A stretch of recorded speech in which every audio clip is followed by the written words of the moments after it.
queremos cumprimentar a todos no nome do vencedor de todas as batalhas. Uau! Jesus Cristo, Filho do Deus vivo. Que alegria estar aqui, apóstolo Jair. Como me lembro, né? Daqueles primórdios. E estar aqui neste lugar, nessa atmosfera impregnada da presença de Deus. Honramos a memória deste gigante da fé, apóstolo Doriel de Oliveira. Tivemos a oportunidade de estar aqui algumas vezes, em culto da semana, de unção, em convenção, e é realmente uma alegria imensa, um privilégio, uma honra, até porque eu vivo hoje num regime em que eu não tenho aceito nenhum convite.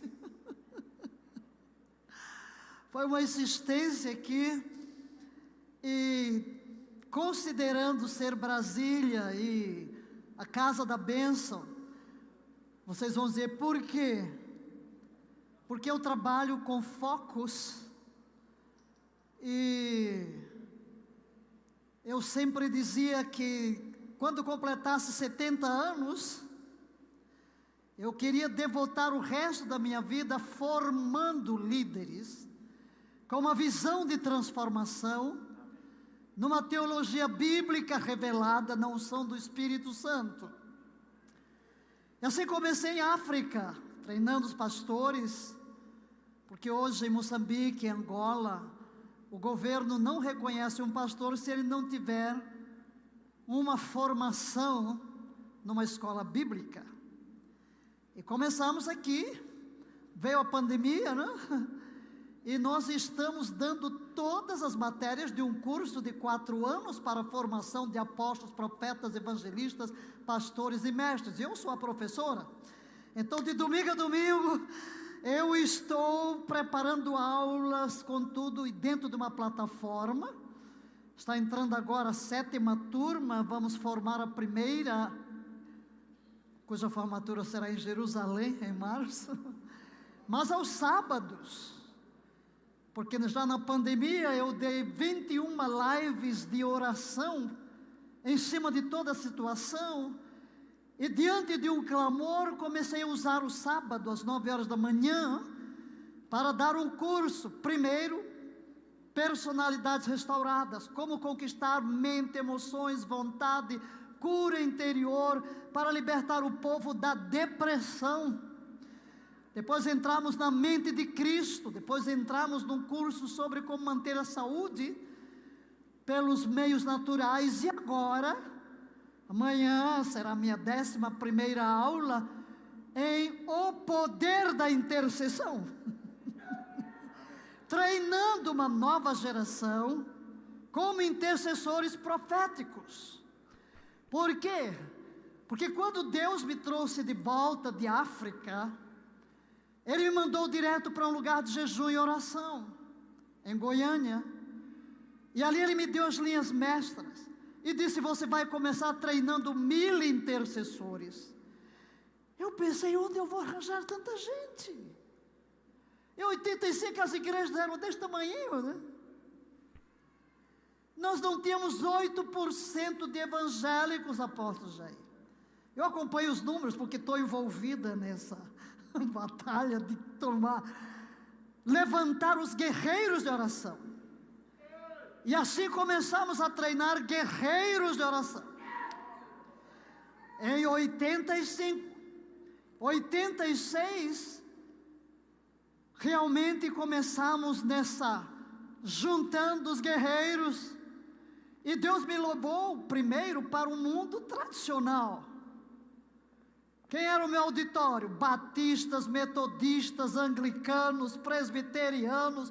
E eu tinha que pregar sobre o batismo do Espírito Santo. Foi uma revolução. Recife. Eu até digo, levei todas as pedradas, né?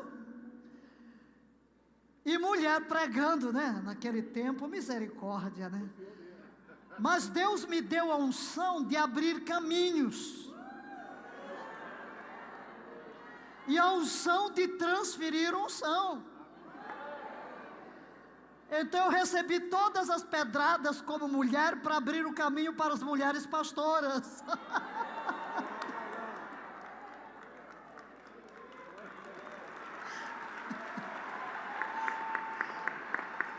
Eu vou voltar para cá. Vocês imaginam 85, 86, uma mulher pregando? E 89 entra na televisão. Com 1 hora de televisão. Falar em línguas na televisão. Eu fui a primeira brasileira a ter 1 hora de televisão neste país.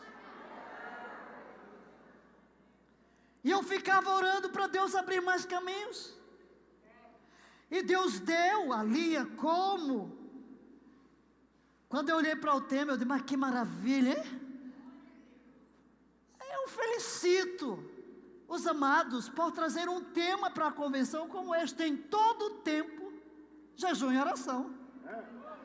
Agora, convidarem-me para uma convenção, uma pregação sobre jejum e oração, eu fico meio perdida. Eu tenho 5 livros sobre o assunto, chamado A Escola de Oração. Qualquer tipo de jejum que você já imaginar na sua vida, eu já fiz. E um dos meus livros é O Jejum e a Redenção do Brasil, que é exatamente a estratégia que Deus me deu para treinar os guerreiros. E começamos, quando Deus deu a televisão, não foi projeto meu, nada na minha vida é projeto meu, não, eu simplesmente obedeço. Nossos cassetes começaram a correr o Brasil, e lá em São Paulo, um empresário comprou um horário na rádio de 1h30, e punha a esposa a liberar meus cassetes. Pois ele me liga em 89. E diz, Deus me disse para tirar o dinheiro que eu uso para promover as minhas óticas na Globo, para pôr esta mensagem na televisão. E eu fiquei, como? No dia que Jim Swaggart saiu da televisão, eu chorei. E eu disse, às vezes a gente diz coisa que não quer dizer, não é? Eu disse assim, ai que pena. Vamos perder esse tipo de mensagem? E eu disse, se eu tivesse dinheiro, eu entraria aí. Mas não queria dizer aquilo, né? Eu disse isso sem querer dizer. E aquele empresário me liga, Deus me disse para pôr essa mensagem na televisão. Eu disse, como? E eu tinha que ir a Israel, passei por São Paulo, e ele me contou o que é que Deus falou, e eu fui para Israel. Antes de ir, na véspera, ele chega e me apresenta um papel. E diz, acabei de assinar um contrato com a Bandeirantes. Era o horário de Jim Swaggart, 1 hora de televisão. 89, junho de 89. Eu vou a Israel quando eu volto. Ele disse, olha, é tão caro produzir um programa, que é quase o preço do que se paga. Então eu aluguei uma ilha, que eu não sabia nem não. Eu nunca tinha encarado uma câmera na minha vida, gente. Em África eu nunca tive um microfone. Eu fui missionária há 13 anos em África e nunca tive um microfone, nunca usei microfone. É por isso que eu fiquei com a voz forte, né? E aí ele disse, vamos gravar. Ele fez um contrato por 3 meses. Vamos gravar todos os programas. Eu tenho uma aliança com Deus, vou sempre te obedecer. Eu fiz essa aliança com 17 anos antes de entrar no seminário. Vou sempre te obedecer, sem nunca te questionar. E confiarei em ti em todas as circunstâncias. Então, Deus fala, eu não entendo, eu obedeço. Vamos embora, né? Nem mesmo que dê borboleta na boca do estômago, né? Vamos embora. E ele disse, tem que ter um endereço em São Paulo. E eu disse, mas o ministério é Recife. Ele disse, mas o povo do sul, do nordeste, aqui não dá valor ao que vem do nordeste. Então temos que ter aqui alguém aqui em São Paulo. Ele disse, o programa, eu disse, para onde é esse programa? São Paulo e a cidade de São Paulo. 29 de junho, 89. Eu estou pregando em Salvador. Aí escuto. O programa entrou no Recife. O programa entrou no Rio. O programa entrou no Brasil inteiro. A palavra da fé, eu disse como? Não estou entendendo nada. Acontece, depois vim descobrir, que tem as repetidoras. Se alguém não comprou nas repetidoras aquele horário, é liberado o que sai da sede. Então Deus trancou o horário no Brasil inteiro.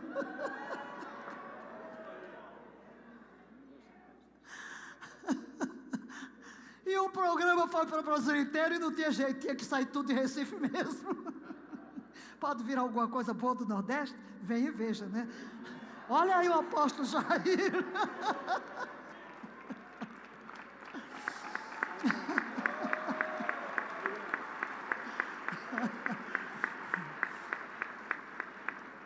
Agora, queridos, o que é a única coisa que a gente fazia? Orar e jejuar. Foi estratégia que Deus me deu, jejum e oração. Jejum e oração, jejum e oração. E eu comecei a ensinar os guerreiros lá no Recife. E como esse povo veio todo do mundo tradicional, não levantava nem um dedo, sabe? Aí depois tem que pôr o povo para marchar. E vai, marcha, guerreia, guerreia, guerreia. Eu me movo pelo que creio. Não me movo pelo que vejo, não me movo pelo que ouço, não me movo pelo que sinto. Eu me movo pelo que creio. Deus está sarando a nossa terra. Deus está sarando a nossa terra. Olha, a gente proclamou tanto, Deus está sarando a nossa terra, que nasceu um ministério chamado Sara Nossa Terra. E outra, 18 horas, eu encontro na sala do trono. A adoração na sala do trono. Falamos tanto da sala do trono que surgiu o ministério Sala do Trono. Gerando, queridos, pelo jejum e oração. Porque Deus me mostrou a base de como se toma uma nação. Em 89, eram as eleições quando Collor foi eleito, era a primeira depois de todo aquele período. E eu estava com os guerreiros, alugamos uma quadra. A gente não alugava cadeira, não, que eu dizer que guerreiro não precisa sentar. É em pé mesmo, vamos aqui marchar, orar, guerrear, proclamar redenção sobre o Brasil. No momento em que eu ia dobrando o joelho para a oração final, o Espírito me fala, tira os olhos dos candidatos, nenhum deles é meu escolhido, a redenção do Brasil virá pela igreja.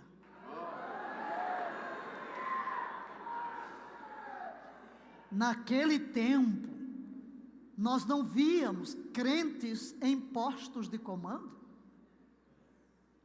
mas eu tive uma visão espiritual, pela intercessão profética, pelos decretos, pelo jejum, Deus abrindo os céus, e pessoas se convertendo e Deus colocando em todos os postos crentes, na política, na economia, na educação, em todas as áreas, a igreja invadindo, uma igreja crescente. Então começamos a profetizar: Brasil, as tuas eiras se encherão de trigo, os teus lagares transbordarão de mosto e de azeite, comerás abundantemente e te fartarás e louvarás o nome do Senhor teu Deus, que tem procedido para contigo maravilhosamente, e nunca mais serás envergonhado.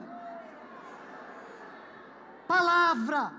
E aí começamos a orar, palavra, Brasil, as tuas eiras se encherão da palavra, a palavra revelada, a palavra que é Jesus. A palavra entrará em cada lar, pela televisão, pela rádio, pela célula, pelos templos, pelo testemunho, pela igreja.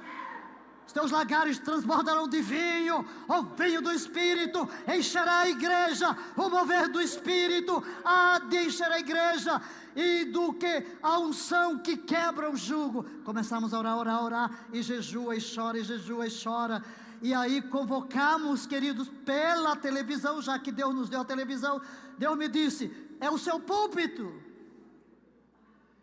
Então eu fui gravando toda a escola de oração, treinar os guerreiros pela escola de oração, e comecei a chamar gente que se aliançasse conosco, para jejuar uma vez por semana, profetizando Joel 2, Brasil, tuas eiras se encherão de trigo, mosto e azeite.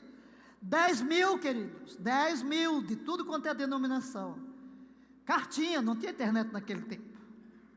Cartinha, 10 mil cartas chegaram, eu me alisto como guerreiro. Aleluia, aleluia. Aí entramos, queridos, 7 anos,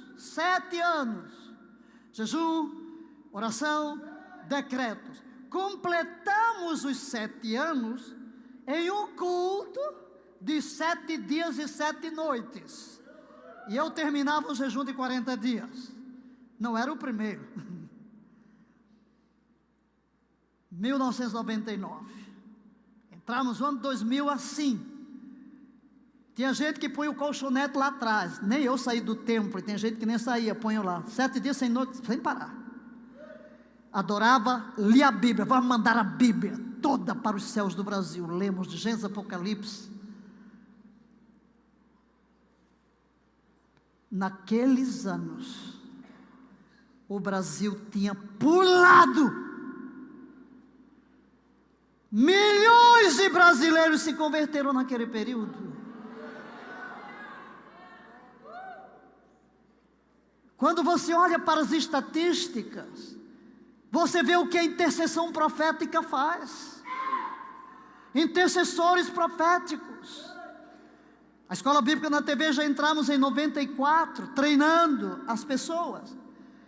E quando eu estava um dia lá pregando em Campinas, estava no hotel, Deus me disse, vou te mostrar o Brasil em Joel. Isso o quê? Porque um dia eu disse, Deus, se eu ficar convencida de que o Brasil pertence aos brasileiros, como eu sei que a Israel pertence aos judeus, nada me segura. Nada me segura. E dentro da Bíblia eu vi, né? Primeiro, os céus são os céus do Senhor, mas a terra deu a ele aos filhos dos homens. Satanás não nasceu aqui, ele não é homem, ele não tem direito. Eu nasci aqui, eu tenho direito, eu tenho autoridade, eu tenho autoridade. Aleluia! Deus deu a terra aos filhos dos homens. Porque Jesus nasceu como homem, porque Deus é um Deus de legalidade. Se Deus deu a terra aos filhos dos homens, Jesus Cristo teria que entrar na terra como filho do homem, com direito legal de operar na terra, e com direito legal de operar no céu. Mas ele era filho de Deus, filho do homem, e quando ele delega a nós a autoridade, toda a autoridade me é dada nos céus e na terra. Essa autoridade eu vou transfiro. Podemos nos levantar, erguer a cabeça e Satanás, tu não tens nada em mim, tu não és dono de nada, do Senhor é a terra e a sua plenitude, o mundo e aqueles que nele habitam. Por isso eu posso chegar diante de cada pessoa e dizer: Satanás, não mais. Esta pessoa, Maria José Antônio, pertence a Jesus Cristo. Primeiro, por direito de criação. Segundo, por direito de redenção. Por isso começamos a proclamar, e fico feliz de ver essa proclamação hoje na boca de milhares e milhares em todo o Brasil. O Brasil pertence a Jesus Cristo por direito de criação e por direito de redenção. Satanás não fará o que quer dessa nação. Deus levantou um povo, Deus levantou um exército que crê no poder do jejum e da oração.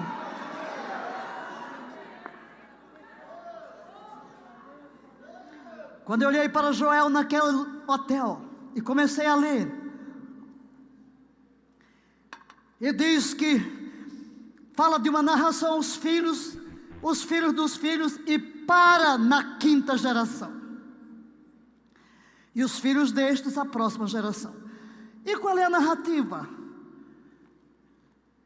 Como Israel estava, as maldições dos gafanhotos, das locustas. Então Deus, o Espírito começou a mostrar: aqui estão as causas da maldição que esta geração tomará conhecimento.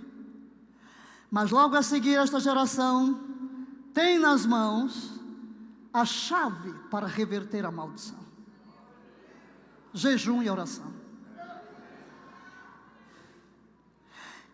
Queridos, eu vi a história do Brasil no capítulo 1 de Joel. Cada locusta, não vou entrar aqui, nem uma semana daria para eu falar tudo sobre oração.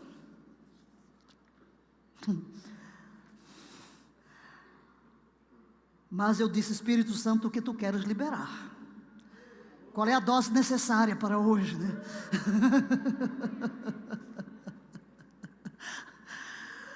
Que se você sai daqui para jejuar e orar, já fico feliz.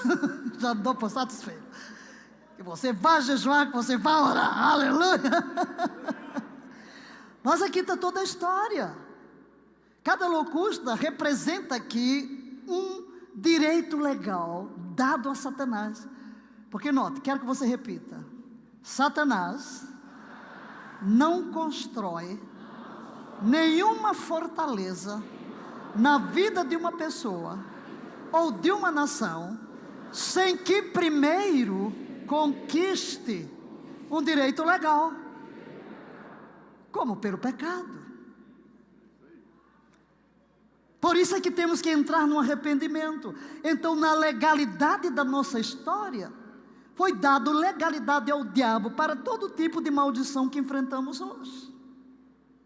Por isso a terra chora.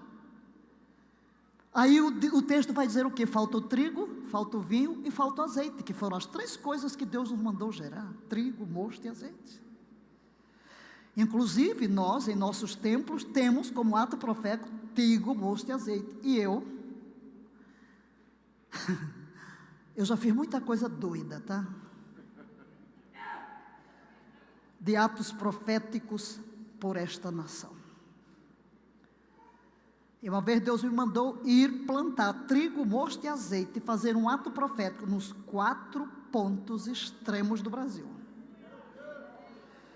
Levou uma semana, eu vestida de verde e amarelo, azul e branco, nas cores da bandeira, em jejum. Fui lá no extremo,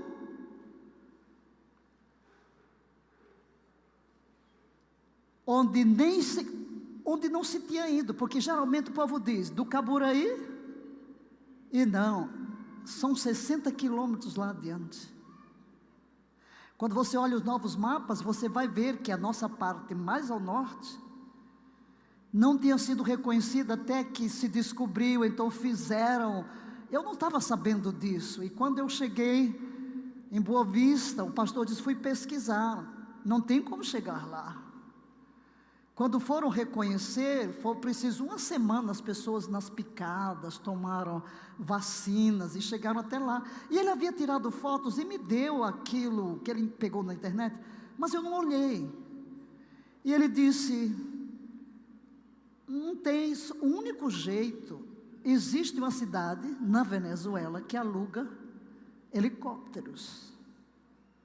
É sobre o voo de helicóptero. Eu disse, vamos lá.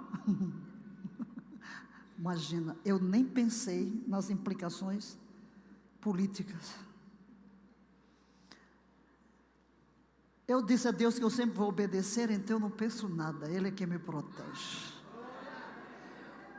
Aí logo na fronteira eu fiz o ato profético, um ato profético que eu tinha feito nas entradas todas de São Paulo e aqui em Brasília. Eu ungi tudo por aqui, uns 450 quilômetros.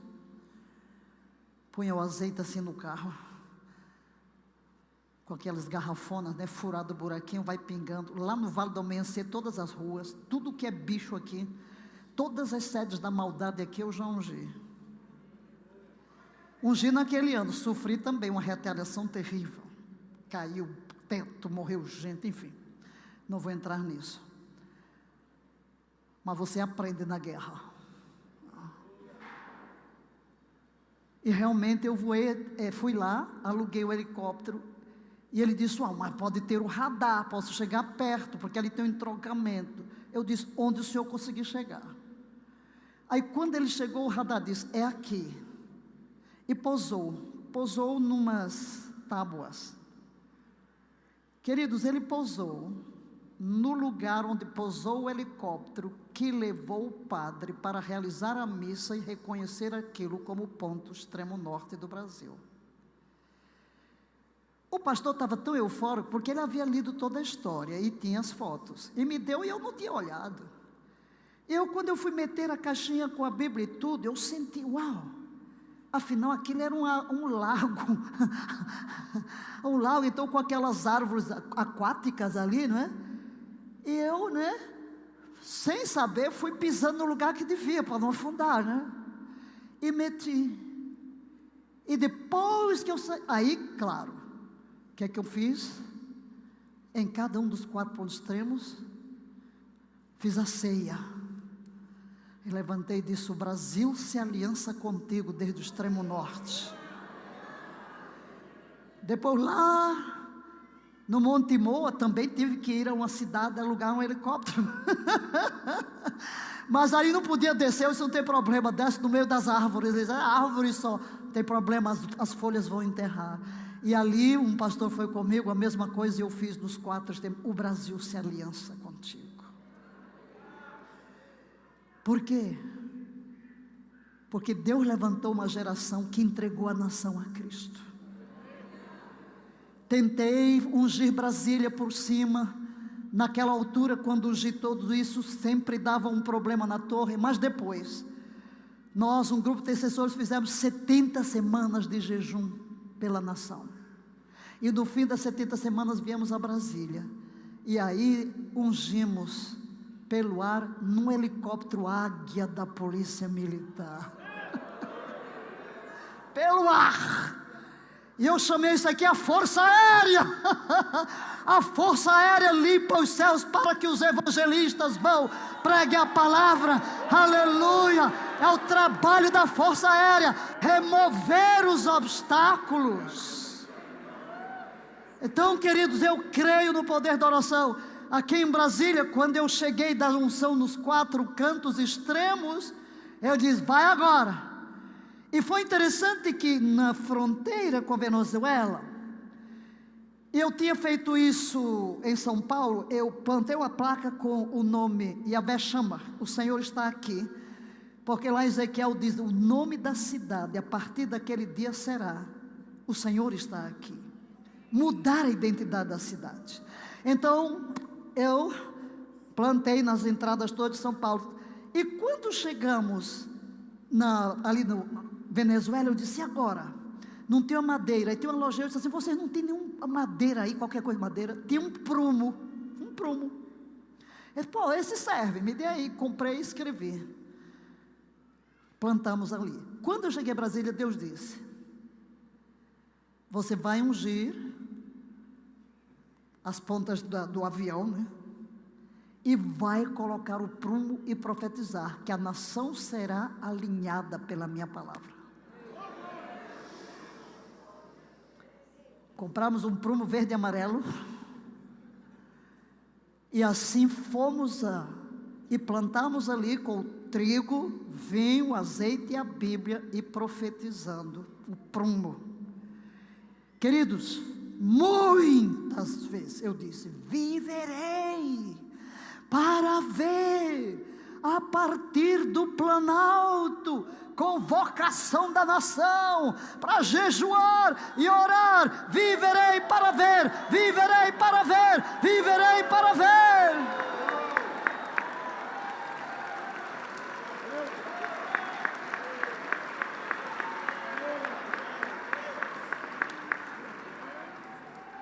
Aí você diz: eu não profetizei, mas vi. Gente, ver reunião de oração nas casas de governo, em todo lugar. Para mim, que venho dessa guerra, muitas vezes eu já peguei aqui nesse corpinho: será que eu estou sonhando? Meu Deus, eu não estou na cave de oração. A primeira vez que eu for à reunião do Congresso para honrar, fazer memória da Reforma Protestante, cada deputado que falou em nome do seu partido, só que todos eram pastores. E eu estou ali, junto de Fanini, Batista. Aí quando, olha o hino de abertura: Castelo forte é nosso Deus. O hino de Lutero. Você imagina como é que eu cantei ali? Castelo forte. Toque do chofar. Sim, queridos, Deus me abriu portas para ungir a sala de reunião do presidente. Eu orei com os presidentes, profetizando, vendo. E para mim, a maior alegria do meu coração é ver o número imenso de ministérios de intercessão que Deus levantou nesta pátria. O Brasil está encharcado por uma nuvem de oração. Por isso o inferno está irado, querendo roubar o que perdeu. E agora, como Deus me mostrou a geração, que é a geração de 40 anos, nós somos esta quinta geração, que terminaremos no dia 7 de setembro, tá? 7 de setembro, queridos, é uma data muito importante. Primeiro, nós entraremos em um novo jubileu. Proclama-se libertação por toda a terra. Será um novo jubileu, e começará a sexta geração.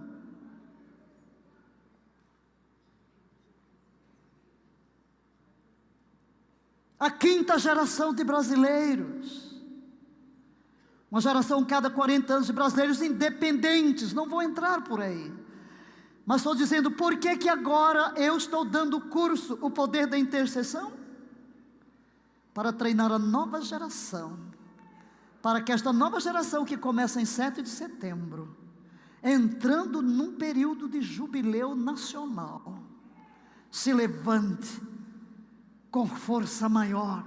Que Deus levante os generais da intercessão, que Deus levante aqueles que seguram na espada do Espírito e não retém até que o inimigo seja destruído, que chega diante do trono, segura nas pontas do altar, até que esta nação de uma outra extremidade seja varrida pelo poder do Espírito. Uma onda de redenção penetre cada família, as maldições sejam quebradas e vejamos ondas de salvação, ondas de libertação, ondas de cura, e uma igreja que se levanta no poder, na unção do Espírito Santo, para transformar vidas e fazer do Brasil uma nação ovelha. Aleluia, aleluia. A nação ovelha, nação ovelha, aquela que naquele dia Jesus vai fazer o chamado. Jesus chamará as nações ovelha, e eu quero ouvir Jesus dizendo: Brasil, e nós diremos: aqui estamos, Jesus. Vivemos em nossa geração para te exaltar, para te entronizar. Nós nos recusamos a viver na herança do passado. Nós usamos as armas espirituais do jejum, da oração, da intercessão profética para arrebanhar do inferno a nossa geração. Jesus disse que o evangelho do reino seria pregado em todas as nações. Quando lemos Apocalipse, vemos a visão final. E essa visão não se aparta do coração de Deus. Uma multidão que ninguém pode contar, de toda tribo, raça, língua, povo e nação. Então onde estará o segredo? Em uma geração. Uma geração que nas mãos do Espírito de Deus será responsável para que esta visão seja plenamente consumada e o Cordeiro venha arrebatar a sua noiva. Você tem coragem de dizer: Senhor, faz de mim esta geração. Eu quero ser esta geração. Mas, queridos, acima de qualquer coisa, embora eu possa funcionar como pastora, plantando uma igreja, como evangelista, fazendo uma campanha, acima de qualquer coisa eu sou mestre. Deus me levantou para ensinar, para formar. Qual é a diferença entre um pregador e um mestre? O pregador proclama, o mestre explana. O pregador diz faz, o mestre diz como se faz. E então, num tema como este, é tempo, sempre será tempo de jejum e oração. Deixe-me entrar na veia do ensino, para deixar alguma coisa aqui. Sei que esta é uma igreja que ora. Todo mundo fala de oração, mas nem sempre se ora tanto. Todo mundo fala de jejum, mas não sei se jejua tanto, né? Jejum. Não é que o jejum vai mudar a Deus, mas nós entramos em jejum pela nação. Nós chegamos a gastar 21 dias em jejum para conseguir orar o pequenino livro de Joel, orando a palavra. Até tem um livro que é o best-seller, Orando a Palavra, porque quando eu oro a palavra já começa com a resposta.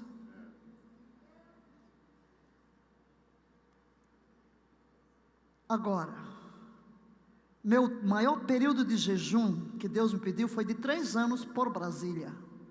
3 anos. Um tipo de jejum. Durante esses 3 anos, comer apenas coisas cruas, nada que passasse pelo fogo. 3 anos. Eu estava saindo de um ano. Então emendei 4.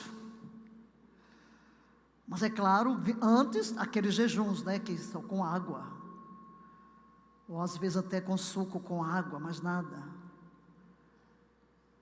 Inclusive em um dos jejuns de 40 dias, quando terminamos o jejum, tudo pelo Brasil, tudo pelo Brasil, tudo pelo Brasil. Eu cheguei e olhei para as uvas que tinham colocado na mesa da ceia. Aí o Espírito disse: quebra o jejum com as uvas. Aí eu olhei para o auditório, olhei para as uvas, eu disse: será que dá um bago para cada pessoa? Aí chamei a pessoa e disse assim: você acha que aqui dá um bago para cada pessoa? Eu disse: não, não dá. Aí eu pensei: uau, vamos então primeiro ver quem fez o período completo. Não, o povo não estava em 40 dias, o povo estava em 10 dias, né? Eu aqui estava em 40. Aí pegaram quem fez os 10 dias. Aí voltaram com as uvas. Aí eu fui baixando. e voltavam as bandejas cheias de uva. Está tudo filmado. Deus multiplicou as uvas. E quando terminou o culto, todo mundo já tinha, agora já não foi, cada um pegaram um bago, pegava o que queria, né? Quando terminou, estavam lá os pratinhos, né? Dos que foram distribuídos, todos cheios de uva, e o povo terminou. Foi um sinal. Naquele dia eu fiz uma coisa, olha, não se faz, por favor. Às vezes o Espírito nos leva a fazer uma coisa que é de doido mesmo, né? Mas não é para tornar doutrina, nem você repetir. Eu fiz isso uma única vez. Eu subi na mesa da ceia, com a bandeira em cima, para fazer um ato naquele dia, né? Nunca mais Deus me pediu para fazer isso, né? Mas parece uma coisa de doido para quem não está ali no ambiente, né? Você não viu? Jesus Cristo fez coisas que Ele só fez uma vez. Cospe no chão, faz um lodo e joga. Não é que uma doutrina que a gente vai sair cuspindo por aí fazendo lama, né? A gente tem que ter sabedoria e saber que às vezes o Espírito nos leva num determinado momento a um certo ato profético. Como você vê os profetas, cada coisa de louco. Não é? Fica aí, deita sobre o lado, come com comida cozida com excremento, anda descalço e nu. Sim, mas não é uma doutrina, nem para ninguém repetir, nem Deus pediu 2 vezes ao mesmo profeta. Então, queridos, você se move conforme o Espírito lhe leva a mover-se. Amém? E em cada época você tem que seguir o Espírito. Certo? Por exemplo, eu estive 23 anos na televisão. Deus me disse, está pronta a abrir mão da televisão? Eu fui a pioneira. E eu ficava orando para Deus levantar mais. Um dia eu contei 8 programas. Chorei, obrigada, Senhor. Porque eu ficava orando. Mas agora eu pergunto, preciso eu entrar na televisão? O mundo está cheio de televisão. Deus disse, próximo passo será a internet. Próximo passo será a internet. Agora lá, se você entrar lá, Valnice Milhomens, no YouTube, você tem cursos inteiros. Se você entra lá no meu Instagram, Valnice Milhomens, todo santo dia você tem uma devocional. Né? Porque hoje é o tempo da internet, e Deus falou lá, o próximo passo será a internet. Então você tem que, em cada fase da sua vida, seguir a estratégia que Deus tem para aquele tempo. Porque tudo é cumulativo. Por exemplo, tudo que a Casa da Bênção já fez no passado é cumulativo. A geração de hoje tem que tomar tudo isso e lembrar que quando o apóstolo Dorial começou lá atrás, começou com nada. Agora você está num novo tempo que tem que tomar toda a herança e partir para voos mais altos, para conquistas mais elevadas, para dimensões mais elevadas. Você é responsável por ir mais além, porque você está começando já com um legado imenso. Amém? E é isso que eu digo à nova geração. Quando a gente começou como guerreiro lá atrás, levando pedrada, nós éramos tão poucos, mas hoje são milhões. Vocês têm que completar a missão. Tem que entregar o Brasil em poucos anos. Temos que avançar. E vocês estão certos, é o poder da oração. Mas queridos, eu vou à palavra agora. E falando sobre oração, que é a primeira palavra, eu vou me deter mais no jejum. Talvez seja o lado mais difícil, né? O jejum. Efésios 6,18. No capítulo 6 de Efésios, ele nos dá armadura para nos proteger numa batalha espiritual. Sabemos que é armadura de guerra, e a guerra de oração é a arma do guerreiro, pois ele termina dizendo no verso 18: com toda oração e súplica, orando em todo tempo, no Espírito, e para isso vigiando com toda perseverança e súplica por todos os santos. Veja quantas vezes aparece todos, todo tipo de oração. A tradução de J.B. Phillips diz: orai sempre com toda a espécie de orações espirituais. A versão amplificada diz: orai em todo tempo. em cada ocasião, em cada época, no Espírito, com toda a maneira de oração e súplica. A primeira coisa que temos que entender, queridos, para que haja resultado na oração, é que existem vários tipos de oração. Você não chega numa farmácia dizendo: quero comprar remédio. Vão perguntar qual o tipo, qual é a enfermidade. Você não vai comprar iodo para uma diarreia. Cada tipo de medicamento é destinado a um tipo específico de enfermidade. Você vai para o mundo dos esportes. Você não joga futebol com as regras de basquete. Você não joga voleibol com as regras de futebol. Mas na vida de oração a gente faz uma bela bagunça, joga tudo num saco, mistura e não tem resultado. Fala, fala, fala e não vê nada. Porque existem tipos de oração. Diga, tipos de oração. Cada tipo tem suas regras. Na realidade existem 3 níveis de oração. O primeiro nível é o nível de Deus. Diga, nível de Deus. Espera aí, eu vou ensinar. Cheguem aqui 3 irmãos. 3 irmãos, 3. Rapidinho. 3 voluntários. Depois eu vou precisar de mais voluntários. Chega aqui. Vou dar uma aula aqui agora. Vou entrar na mestre. Mais um. Voltou, meu irmão? Ei. Ok, fica aqui, querido. Ok, esse é o nível de Deus. O nível nós, outros. Vamos ver quais são os 3 níveis? Deus, nós, outros. Eu vou a Deus por causa de mim. Eu tenho necessidades. É esse aqui. Eu vou a Deus por causa de outros. É este aqui. Mas eu vou a Deus por causa de Deus mesmo. Agora existem 3 tipos de oração para o nível de Deus. 3 irmãozinhos aqui. 3 aqui, rapidinho, mais 3. E daqui a pouco eu peço mais 3. Se puder, já pode vir mais 3. Fique aqui 3 dele, ó. 3 desse, 3 atrás dele. Vem aqui 3 para trás dele aqui. Tem mais 3? E só dá homem aqui, maravilha, hein? 3. Vai lá, irmão. 3 aqui. 3 aqui, ó. Ali. E o irmão fica aqui, é umzinho mesmo. Você é um sozinho. Venha cá. Agora vocês venham para cá. Nível de Deus. Eu vou a Deus por causa de Deus mesmo. Faltou um aqui. Eu vou a Deus por causa de Deus.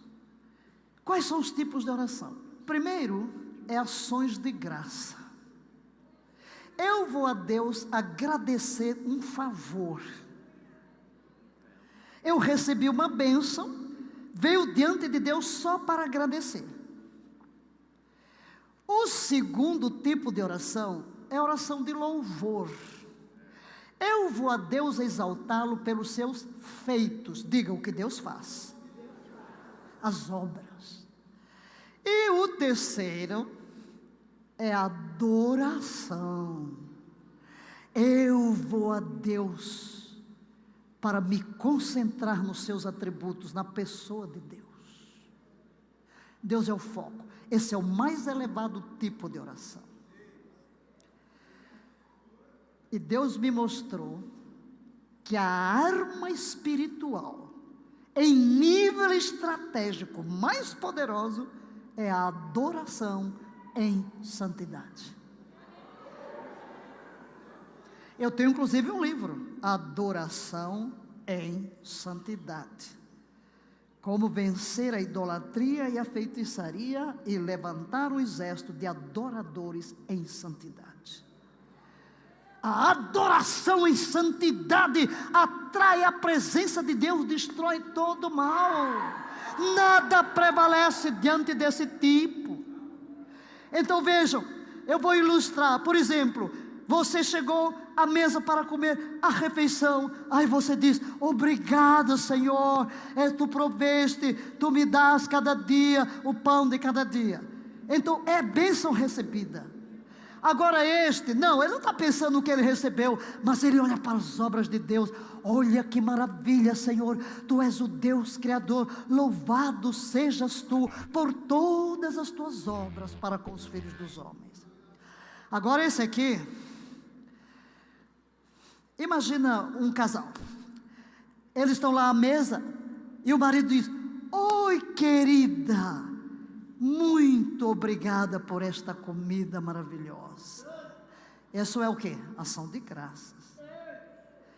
Ou depois ele diz: fulano, mas você é uma excelente cozinheira. Esse é o louvor. Mas ele chega e diz: olha para ela: meu amor, tu és única na terra.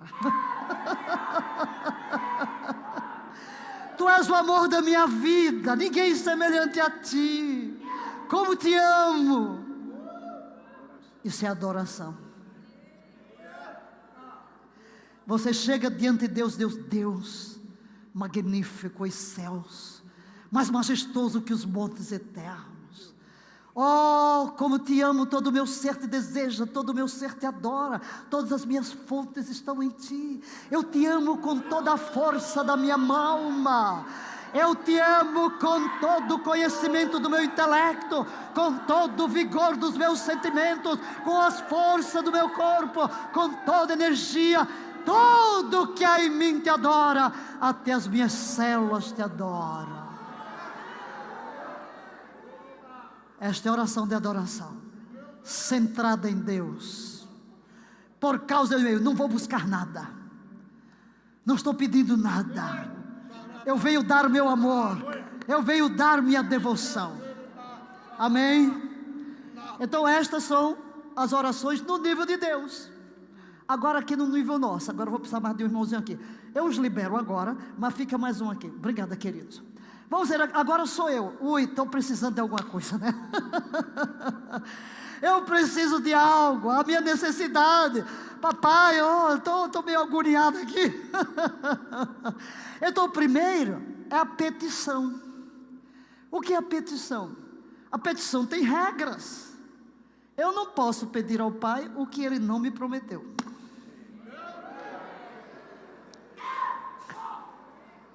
A petição é uma oração de fé. E a fé começa onde a vontade de Deus é conhecida. E a vontade de Deus está expressa na sua palavra. Então eu não posso chegar, é a mesma coisa, você vai fazer uma petição ao governo, ou uma repartição pública, se não lhe promete aquilo, você não pode pedir. Se não é um direito, você não pode requerer. Por isso eu preciso conhecer a Bíblia. Porque a Bíblia diz o quê? Que tudo que eu peço de acordo com a sua vontade, Ele ouve. E essa oração de fé, eu não tenho que ficar todo dia. Se é de fé, eu faço uma vez só, eu peço uma vez. Porque Deus é uma pessoa. Vem cá, se você tiver uma conta de luz para pagar, aí um amigo seu diz assim: eu vou pagar a sua luz. Obrigada, você agradece. Amanhã você liga: fulano, você pagou a luz? O que é que ele vai dizer? Você não confia em mim? Sim ou não? Agora, ele já disse que vai pagar. Aí você: oi fulano, por favor, paga a luz. Mas você não já me pediu? Eu não já lhe disse que sim? Mas é assim que a gente faz com Deus, né? Tira a máscara. Oração de fé, eu vou porque a palavra me prometeu. Então eu peço, agradeço, sejam as vossas petições com ações de graça. Quando é que você agradece? Quando recebeu. O que é a fé? Tomar por verdadeira a palavra de Deus. Porque você sabe que é salvo. A Bíblia diz que quem crê, quem confessa Jesus como Senhor, você não tem que todo dia confessar. Confessa uma vez e recebe. Fez a oração de fé, batismo do Espírito, mesma coisa. Você vai falar com Deus? Sim, mas agradecendo. Obrigada, Pai. Estou aqui aguardando, sei que está vindo a minha bênção. Graças te dou, porque mandaste os teus anjos para trabalhar a meu favor. Então essa é a petição, ok? Petição, faz uma vez em algo que Deus prometeu. Não invente de pedir o que Deus não prometeu. Agora vem aqui o segundo. Aqui é a oração de entrega. Que entrega? Um fardo, uma preocupação. Você tem um filho drogado, você está com um problema no casamento, e vai. Agora, eu digo que muitas vezes, quando você está numa situação dessas, você faz mais oração de depressão. É assim: oi Senhor, tem misericórdia de mim, olha o meu filho, levanta pior do que quando ajoelhou. Você se encontrou com o quê? Com o problema. Você fixou a imagem do problema. Aí levanta, aí vai, oh irmão, ora por meu filho. Aí vai para o outro, oh Senhor, eu te entrego meu filho. Aí levanta e vai, oh, porque o meu filho não entregou para Deus, por que que tomou de volta?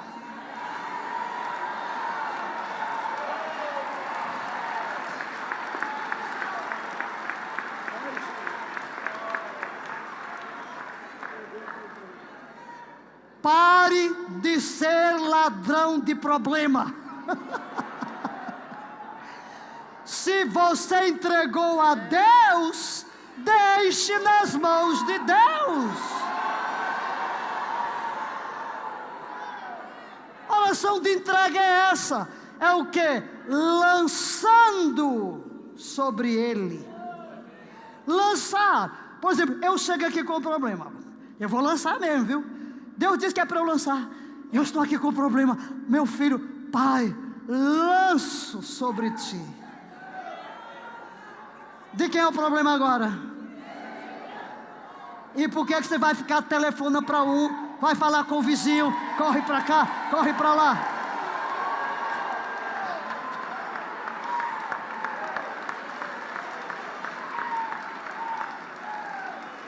Olha a bela figura. Entregou para Deus, aí vai lá devagarinho.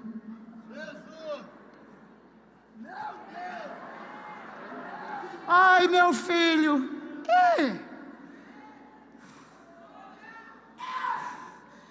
Você tomou de volta. O que é que Deus vai fazer? Nada. Oração de entrega. Guardaram? Eu transfiro.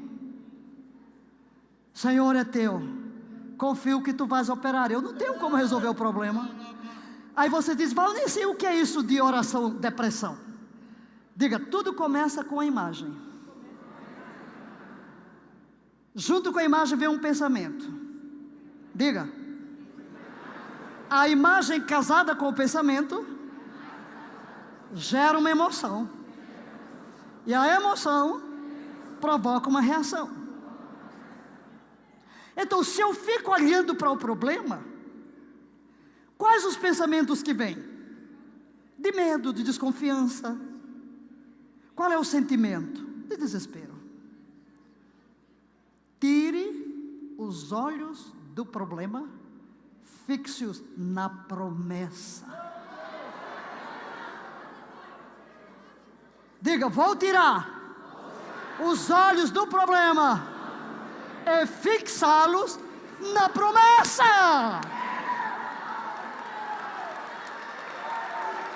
O que é que a Bíblia diz? Você foi ao médico, ele dá um diagnóstico. Você tem 6 meses.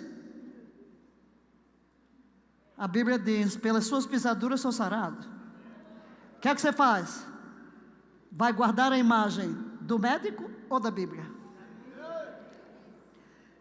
Você pega o diagnóstico do médico, põe a Bíblia em cima, diz: meu diagnóstico está aqui. Pelas tuas feridas eu sou sarado. Você não vai formar a imagem de um caixão e de um funeral. Você forma a imagem de Cristo na cruz do Calvário, levando sobre si suas dores e suas enfermidades. Mas o outro tipo de oração é consagração. Você tem decisões para tomar, mas não sabe o que fazer. Esta aqui é a oração que pode levar 1 ano, 2 anos. É você chegar diante de Deus: Senhor, o que eu faço?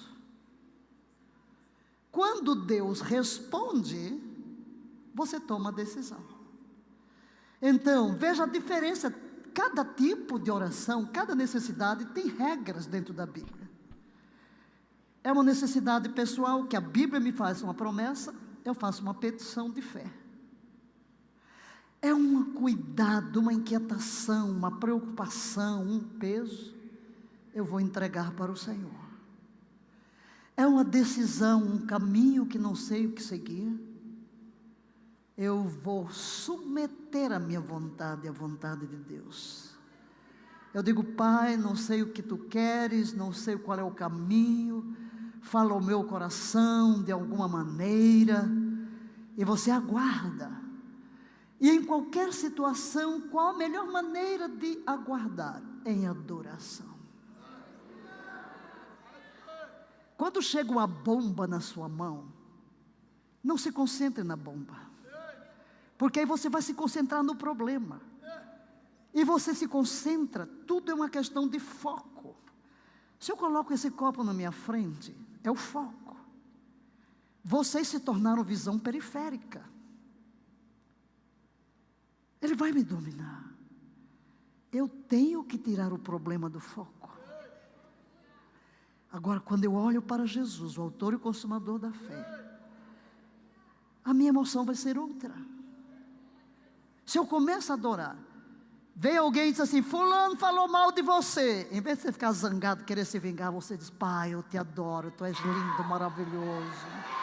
Todo o meu ser te deseja, todas as minhas fontes estão em Ti. Você mudou o foco. Aí vem o sentimento de amor, de perdão. Você começa a ver as coisas de outra maneira. Amém? Amém, queridos? Estão liberados? Vamos ver esse aqui. Esse aqui só tem um. Esse aqui é só um. Esse aqui é umzinho. Esse aqui é pelo outro. Isso aqui se chama intercessão. Aqui é intercessão. A intercessão. Porque eu vou pelo outro. O que é intercessão? Colocar-se no lugar de outro. Vamos dizer, ele tem uma necessidade, e eu venho a Deus no lugar dele, e vou pleitear a causa dele, como se a causa fosse minha. Amém? Obrigada. Por isso, eu tenho um livrinho deste tamanho de tipos de oração, e um desse tamanhão de intercessão, e outro grandão de jejum e oração, né? Mas, queridos, são os tipos de oração. E com certeza, todos nós aqui estamos sendo chamados a este tipo de oração. Colocar-se no lugar de outro e pleitear a sua causa, como se fosse sua própria causa. Se você quiser saber mais sobre intercessão, entra no meu YouTube, porque eu vou dar amanhã. Eu estou falando agora sobre as características do intercessor. Amanhã a característica será o discernimento. Mas você vai ter lá como Deus busca intercessor, Jesus como intercessor, Espírito Santo como intercessor, o nosso chamado de intercessão. Se você entrar lá, poder da intercessão, YouTube, Valnice Milhões, do YouTube, você está lá, as aulas estão todas lá, tudo com PowerPoint bonitinho, toda a palavra, porque eu sempre ensino com PowerPoint, prego com PowerPoint. Aqui até parece estranho que eu não esteja usando um PowerPoint, né? Porque eu quero que todo mundo grave, porque estou ensinando, formando, né? Então você pode estudar mais lá sobre intercessão. E gostaria agora, no tempo que me resta, abordar um pouco sobre o jejum. Jejum. Quem gosta de jejuar? Seja honesto, né? Seja honesto. Eu vou fazer a pergunta diferente. Quantas carnes aqui gostam de jejuar? A carne quer jejuar? Quer nada. Você faz uma reunião na igreja, o que o povo pergunta lá? Vai ter lanche?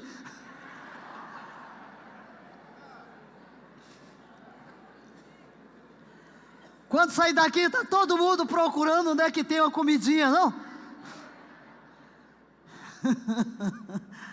Não, queridos, não é natural da carne querer jejuar. Se você está doente, não tem apetite, o seu corpo está dizendo que precisa de jejum. E a pior coisa que as pessoas fazem é querer empurrar comida quando você não tem apetite, porque aquilo de não querer comer é o seu corpo gritando que precisa ser purificado. Queridos, o jejum é uma prática bíblica. E quando em Joel nos fala da estratégia de jejum, eu vou dar uma panorâmica apenas rápida. Será uma panorâmica rápida. Quanto tempo eu ainda tenho? 20 minutos? Meia hora, tá. Meia hora, muito bem. Vou dar uma panorâmica rápida sobre o jejum. O jejum era um hábito entre os judeus de 2 vezes por semana.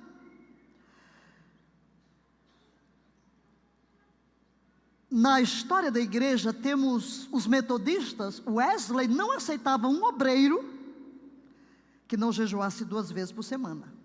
Os obreiros de Wesley. Acho que os metodistas hoje não seguem a regra de Wesley, né? Mas era Wesley. Quando olhamos para os evangelhos, nós nos deparamos em primeiro lugar com Ana. Ana está jejuando, está orando. É uma viúva que não se aparta do templo. O que é que ela está fazendo? Queridos, nenhuma visão, nenhum projeto, nenhum propósito de Deus se materializa na terra sem que primeiro seja gerado pela intercessão daqueles que amam a Deus, movidos pelo Espírito Santo e respaldados pela palavra. Este é um princípio que você precisa colocar no coração, e eu vou pedir que você repita. Nenhuma visão de Deus, promessa, propósito, se materializa na terra, sem que primeiro seja gerado no mundo espiritual, pelas intercessões dos que amam a Deus, movidos pelo Espírito Santo e respaldados pela palavra.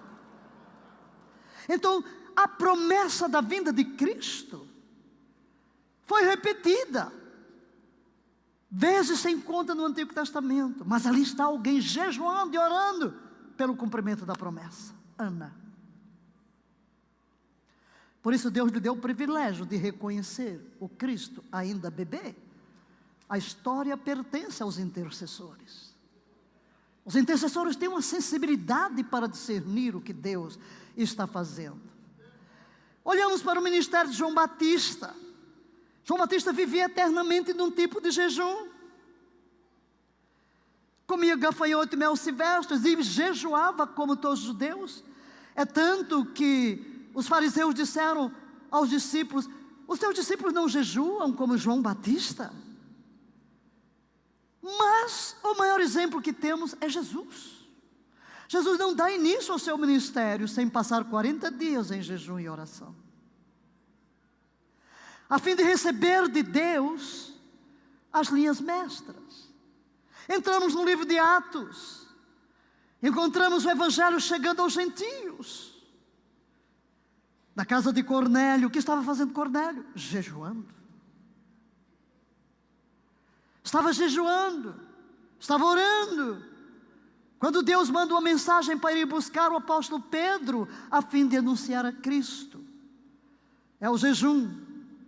A igreja de Antioquia, de onde partem os missionários para os gentios, Barnabé e Paulo, que estavam fazendo, Atos 13, devotando um dia de jejum e adoração. Quando o termo diz que eles estavam naquele dia de jejum, mestres, profetas, reunidos, eles estavam numa reunião de adoração.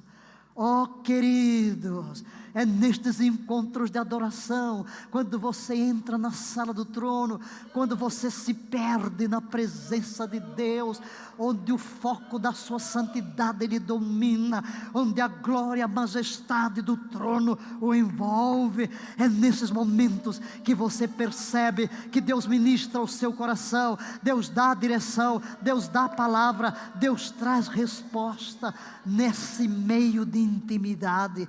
E é exatamente num tipo de reunião como esta, ao longo do dia, que Deus diz: separai-me a Barnabé e a Paulo para a obra para a qual os tenho chamado. Depois vamos ver que, à medida que Paulo vai avançando, estabelecendo igrejas e elegendo líderes, e eu leio em Atos 14, 23, havendo-lhes feito eleger anciãos em cada igreja e orado com jejuns, separava-se liderança em jejum, para liberar a energia espiritual. Esta era uma prática entre os cristãos da igreja primitiva. O que faz Paulo? Logo depois, ao se encontrar com Cristo no caminho de Damasco, 3 dias de jejum e oração. Jejum total, não comeu, não bebeu. Primeiro ato pós-conversão. E sempre que eles são enviados debaixo de jejum e de oração. Será que a igreja depois dos apóstolos seguiram esse padrão de jejum?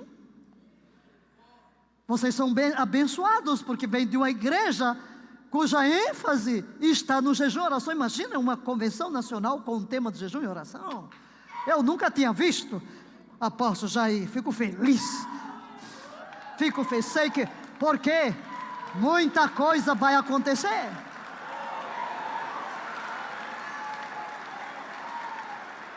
Toda esta igreja vai ser elevada a um novo nível em Deus,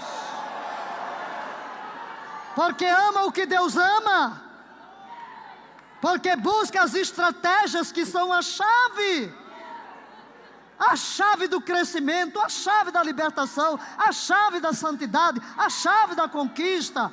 Reunir toda uma denominação em volta de um tema como este, é porque o Espírito Santo os quer lançar a dimensões muito mais elevadas, a conquistas mais profundas. O documento mais antigo escrito que se tem, chamada Doutrina dos Apóstolos, ou Didaquê, que significa ensino, é muito interessante. Como os escritos antigos se perderam, este só foi encontrado em 1873 e publicado em 1883, a Didaquê. Instruções mais antigas que temos para a igreja cristã. Quanto à sua data, os eruditos colocam por volta do ano 70. Portanto, antes de que as cartas do apóstolo João fossem escritas, ou mesmo o evangelho de João. E o que é interessante, nesse livro de Didaquê 1:3 diz assim: orai por vossos inimigos e jejuai por aqueles que vos perseguem. Olha como era a igreja lá no começo. Jejum pelos que vos perseguem. Sobre o batismo, olha a orientação no capítulo 7, verso 4. Antes do batismo, o batizador e o batizando devem jejuar, e outros que o possam. E levareis a pessoa a ser batizada a jejuar por 1 ou 2 dias antes do seu batismo. Assim era a igreja primitiva. Quem vai batizar e quem vai ser batizado, jejuem. já introduziu o novo crente no jejum. E uma orientação interessante e que os vossos jejuns não coincidam com dos hipócritas, são os fariseus, pois eles jejuam no 2º e no 5º dia da semana, mas vós jejuareis no 4º e no dia da preparação, que é a sexta-feira, antes do sábado.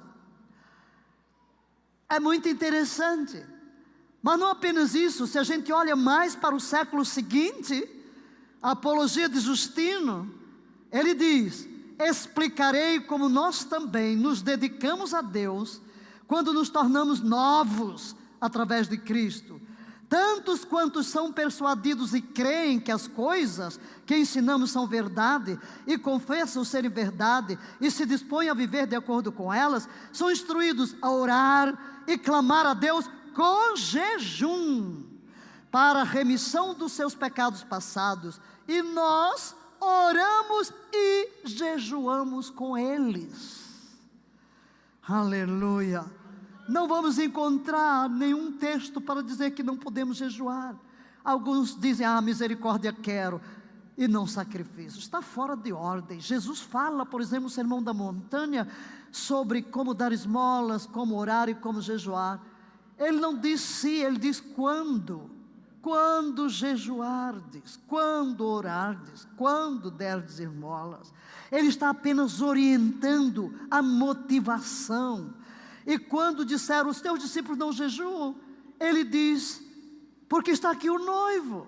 Mas quando o noivo for tirado, eles jejuarão. E nós vamos ver, quando o noivo foi tirado, nós vamos encontrar a igreja sempre em oração e jejum. Quais são os tipos de jejum? Quando olhamos para a palavra, nós temos vários tipos de jejum e quais as motivações para jejuar. Então, os evangelhos, onde a questão é tratada, é interessante quando Jesus diz: ninguém deita vinho novo em odres velhos. Qual é a relação? É a relação da motivação. O que é que motiva? Porque jejuamos. O jejum não muda a Deus, muda a nós. Crucifica a nossa carne, mortifica a nossa carne. Nós lemos na versão amplificada da Bíblia, Gálatas 5, 16 e 18. Andai, vivei habitualmente no Espírito Santo, responsivo a, controlado e guiado pelo Espírito. Então certamente não gratificareis os apetites e os desejos da carne, da natureza humana sem Deus, pois os desejos da carne são opostos ao Espírito Santo, e os desejos do Espírito são opostos à carne, à natureza humana ímpia, porque são antagônicos, estando em conflito contínuo um com o outro, para que não sejais livres, porém impedidos de fazer o que quereis. Mas se sois guiados, dirigidos pelo Espírito, não estáis sujeito à lei e à servidão. Então é exatamente para isso que jejuamos, para crucificar a carne, para que o nosso espírito seja afinado. Quando os discípulos não puderam expulsar o demônio daquele menino, enquanto Jesus estava no Monte da Transfiguração, e eles perguntam por que, Jesus diz: essa casta só com jejum e oração. Existem níveis que demandam em que nos desliguemos dos desejos da carne, sacrifiquemos, para que nos tornemos mais sensíveis. Você quer ver uma coisa? Se você sai daqui e vai a uma churrascaria e come um grande churrasco, como se sente depois?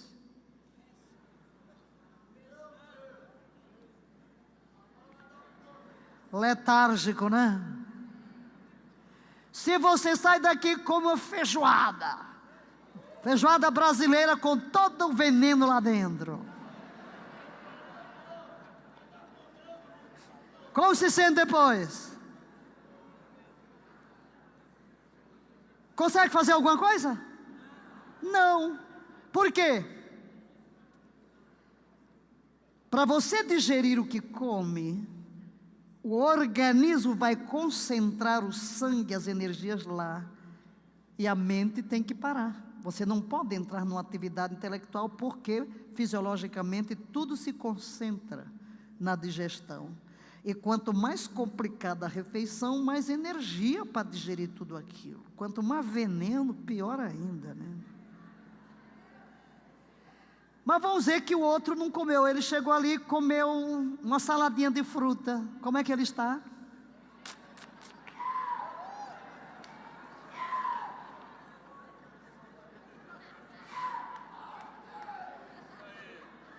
Vocês sabem que aquele que jejua tem benefícios espirituais imensos. Por quê? Ó, alerta, alerta.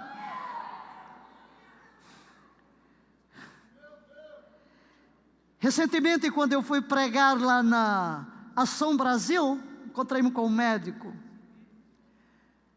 Ele publicou muitas coisas aí a propósito do coronavírus e tal.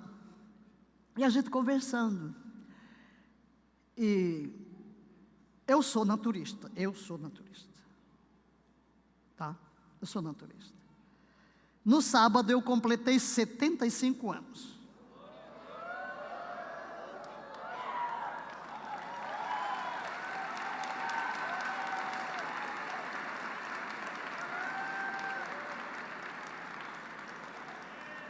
Você me dá 75 anos? Nem a ciência.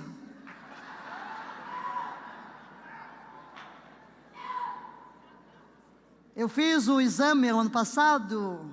Existe muito tipo de exame agora, né? Tem o exame para ver a nutrição genética, de acordo com a sua genética, qual é o melhor tipo de alimento. E eu me alimento de acordo com a minha genética. Mas tem um que é para ver os seus telômeros, suas células, a extremidade. Os telômeros vão ficando, você vai envelhecendo e tal, tarará. Os meus telômeros atestam que eu tenho menos 20 anos do que a minha idade biológica. E conversando com aquele médico, ele disse: você sabia que os jejuns fazem com que os telômeros vão sofrendo mais devagar? Os jejuns? Eu disse: ah, é?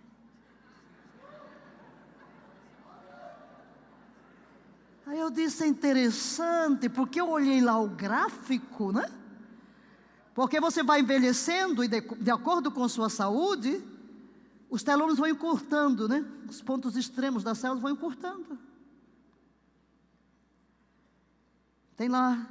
Aí eu vi que o meu gráfico vai caminhando mais devagar, a partir desse ministério do Brasil de jejum.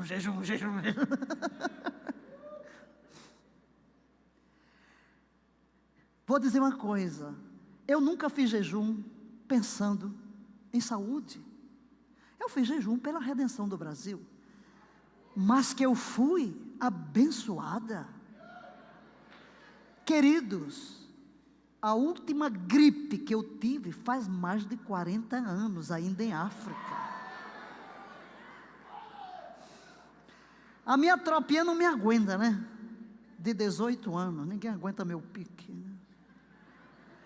Não meto nenhum veneno nesse templo do Espírito Santo. Até a água eu trouxe, né? Alcalina, pH 9. Porque as enfermidades se desenvolvem no ambiente ácido. Mas o jejum, e hoje, o que a ciência está falando? Jejum intermitente, o bem que faz para a saúde. Deus, não estamos aqui jejuando por causa disso. Mas o que eu quero dizer, os benefícios envolvem o quê? Porque você fica sempre alerta. Eu não tenho nunca uma dor de cabeça, uma azia, um sei lá o quê, né? Nunca. E se passar o dia inteiro sem comer, não sinto nada, porque meu corpo está limpo. E a minha mente, o tempo todo. Por causa do tipo. Porque eu decidi o quê? Depois de você fazer 4 anos num jejum só com coisas, você não quer voltar ao passado. Você quer manter uma atividade em que os seus sentidos espirituais são aguçados. Então eu vivo uma vida jejuada. Quer dizer, minha dieta é bastante restrita.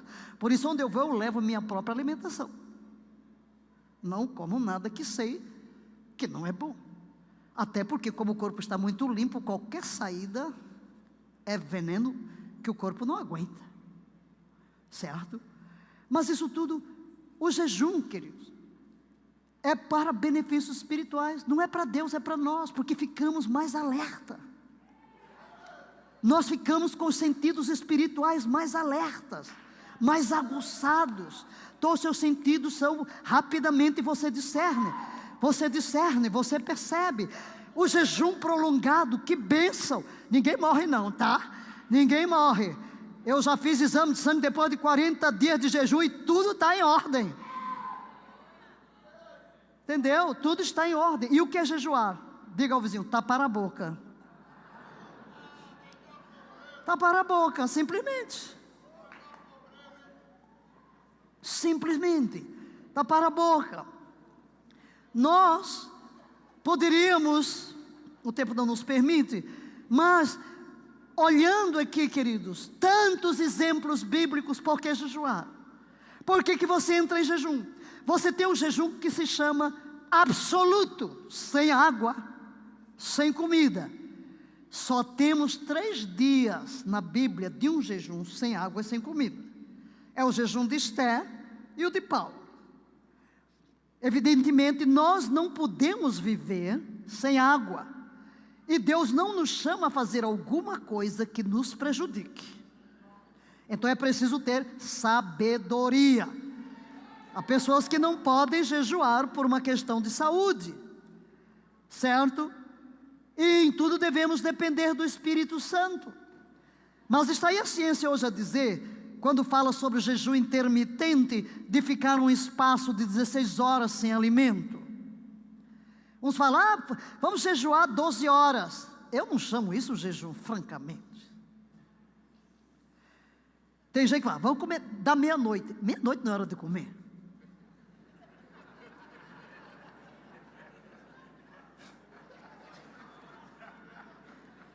Já que vocês estão na frente de uma mestre, vou dar uma aulinha.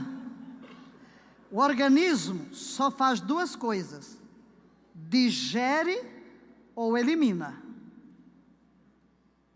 Para que ele elimine as toxinas, precisa de espaço sem digerir. Deus nos fez como um relógio. Cada órgão tem seu pico numa determinada hora do dia. Como a noite foi feita para dormir, os órgãos digestivos entram em repouso. E o metabolismo se torna lento. Se você come bastante aí antes de dormir, o que ocorre? O metabolismo está lento. Você vai passar a noite, o organismo vai passar a noite inteirinha trabalhando devagarinho para tentar digerir aquilo. Quando você acorda, está pior do que quando se deitou. Porque o organismo trabalhou a noite inteira. E outra, as toxinas vão se acumulando. E se você está sempre comendo, o organismo está sempre o quê? Digerindo. E toxinas vão se acumulando, queridos, em nosso tecido conjuntivo. O que é o tecido conjuntivo? Quando você pega um pedaço de carne de boi, não tem uma pelezinha branca? Aquele é o tecido conjuntivo. Então, as toxinas vão se acumulando no tecido conjuntivo. Quando não tem mais espaço, sabe para onde vão? Juntas. É de onde vem o quê? As artrites, as artroses. Porque as juntas estão cheias. Por que é que quando você jejua, sente dor de cabeça e sente mal? Porque na hora que você para de comer, o organismo vai começar a liberar as toxinas, os venenos que vai passar pelos rins. Se tem muita, aquilo está grosso, aí você sofre. Quanto mais sofre, mais sinal de que você precisa, está envenenado. E então, se está muito envenenado, nem pode fazer um jejum prolongado, tem que ir devagar. Você começa com, talvez com saladas, com frutas, ou pula uma refeição, depois pula 2, para ir desintoxicando. Por exemplo, se você, 30 dias, não dá para eu jejuar, porque eu venho de uma dieta tão... Então, ok, coma legumes, coma alguma coisa, já vai dando uma limpeza, devagar, certo? Então, quando você vai fazer um jejum prolongado, os piores dias são 5. Depois de 5 você tem a impressão de que pode viver sem comer, né? Beber muita água. Então 3 dias sem água é o máximo, mas 3 dias sem comer, sem beber, só em situações extremas, como no caso de Esther, uma sentença de morte, como no caso de Paulo. Paulo está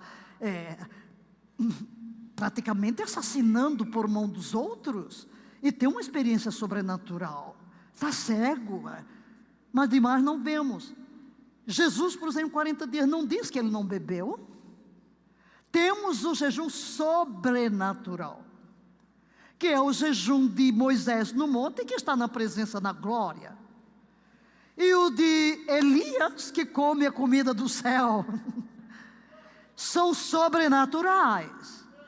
Agora, está provado que o corpo humano, se ele está bem, ele pode ficar até 40 dias sem alimento, não sem água. Porque depois disso vem a real fome, que foi a fome de Jesus. Teve fome. Que fome é? Porque a maioria das vezes que a gente diz que tem fome, não é a fome real. É porque você já está habituado a comer naquela hora, então tem uma sensação no estômago. A fome real é quando o organismo digeriu todas as células mortas, tudo que é extremo, e começa a comer células vivas. É aqui na boca do estômago. Eu sei porque eu já passei por isso, tá? Então eu já fiz jejum completo, né? Um jejum completo em que o seu organismo vai até ali ao ponto, né? É uma dorzinha aqui. Aí você tem que comer devagarinho, enfim. O meu livro Jejum é Redenção do Brasil tem tudo sobre jejum, tudo, e tudo que é texto de jejum está lá também, né? Por isso que eu disse, como é que vocês me chamam para falar de jejum e oração numa horinha aqui? Mas estamos aqui só para tocar fogo em vocês, não é?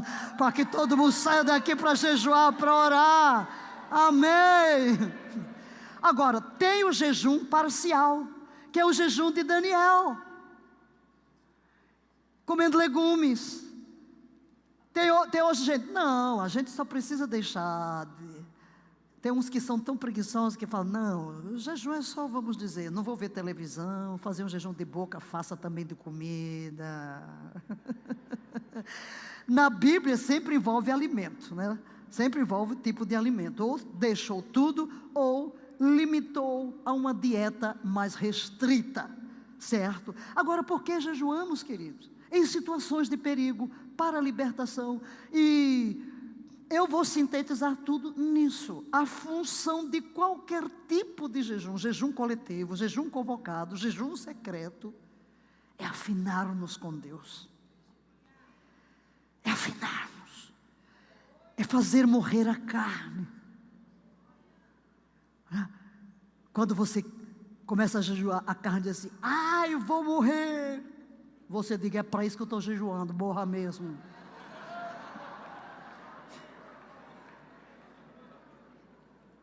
É para isso. É eu ter a capacidade de domínio sobre desejos da minha carne.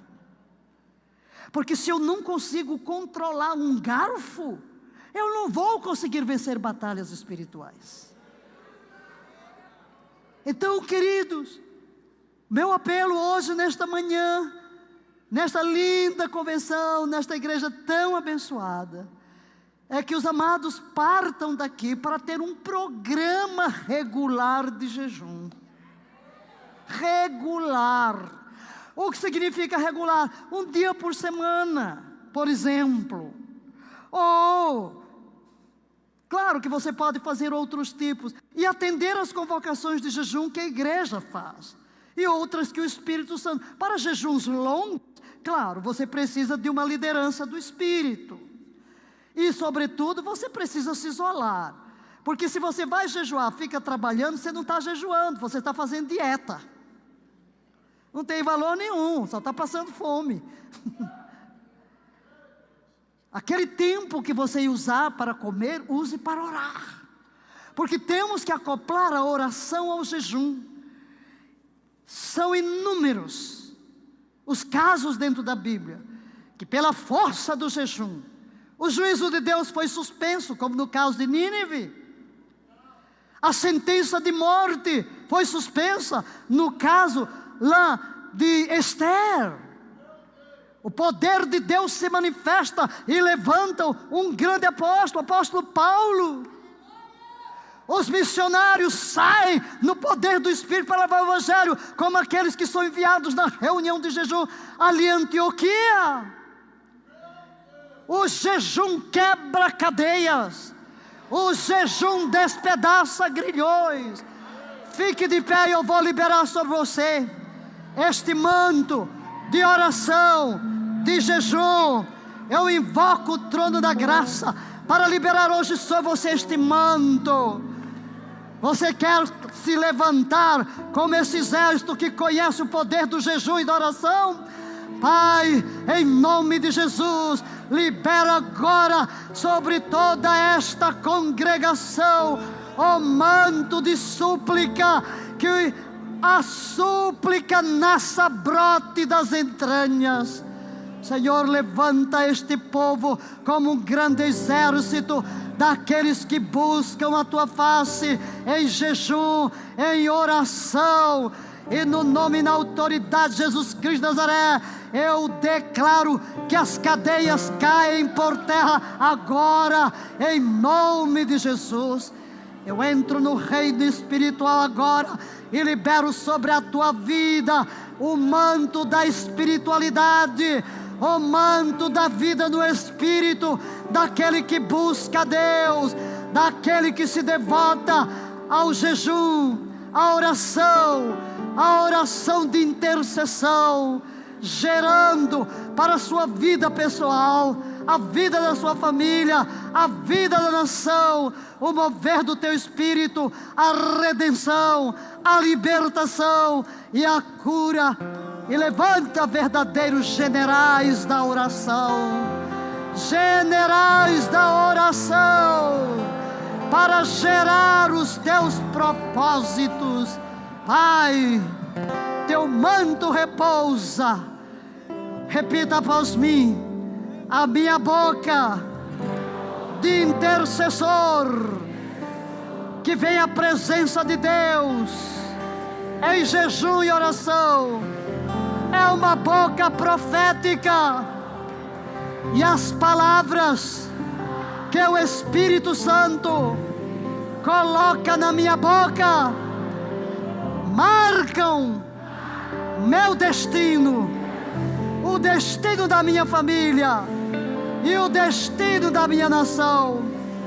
Portanto, usarei os meus lábios para serem canais dos decretos divinos, para mudar as circunstâncias e alinhá-las à perfeita vontade de Deus. Amém, queridos? Amém. Aleluia.